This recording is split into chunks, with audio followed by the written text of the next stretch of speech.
Bonjour à vous, grande famille. C'est avec une profonde et amère douleur que je me tourne vers vous ce jour, le cœur lourd d'une question qui me ronge. Ai-je failli à mon rôle de mère? Je suis une femme de 49 ans, veuve depuis 11 longues années. Depuis que mon mari nous a quittés, ma vie n'a eu qu'un seul et unique sens, mes 3 enfants. J'ai mis entre parenthèses toute idée de refaire ma vie, toute recherche de bonheur personnel, pour me dédier corps et âme à leur bien-être et à leur avenir. Mon unique gagne-pain, ma façon de garantir qu'il ne manque de rien, est mon étal au marché où je vends des tomates et du poisson. Je me suis battue, jour après jour, sous le soleil comme sous la pluie. Je me souviens des nuits où j'ai délibérément choisi de dormir sur un simple petit matelas pour pouvoir économiser le prix de leur transport du retour, m'assurant qu'ils aient tout ce dont ils avaient besoin pour réussir. Mon rêve était simple, qu'ils aient une vie meilleure, une vie où ils n'auraient pas à se salir les mains comme moi. C'est pourquoi j'ai fait l'effort immense d'envoyer mon fils aîné, mon garçon de 16 ans, dans une école privée, pensant ainsi lui offrir le meilleur tremplin.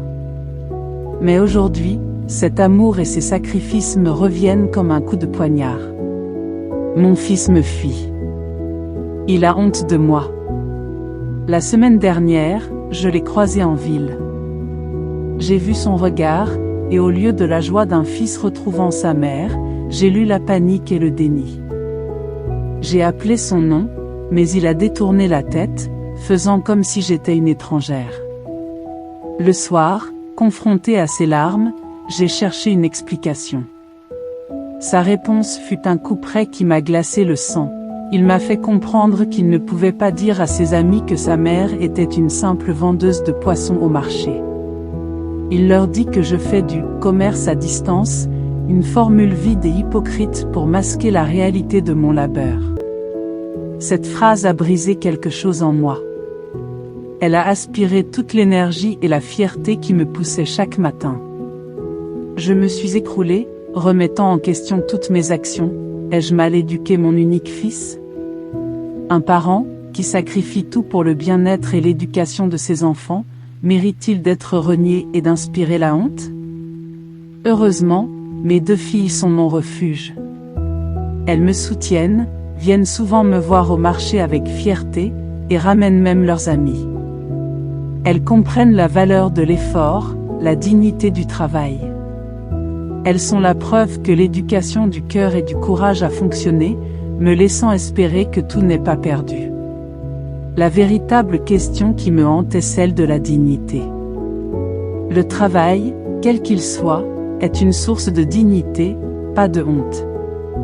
Mes mains sentent le poisson et la terre, mais elles ont nourri, éduqué et aimé. Elles sont le signe d'une bataille menée et gagnée chaque jour. À vous qui écoutez cette histoire vraie, qui êtes parents, enfants ou simples observateurs de ce drame silencieux. Laissez un commentaire, exprimez votre soutien à cette mère courageuse. Rappelez-lui la dignité de son métier et partagez un message d'espoir et de force.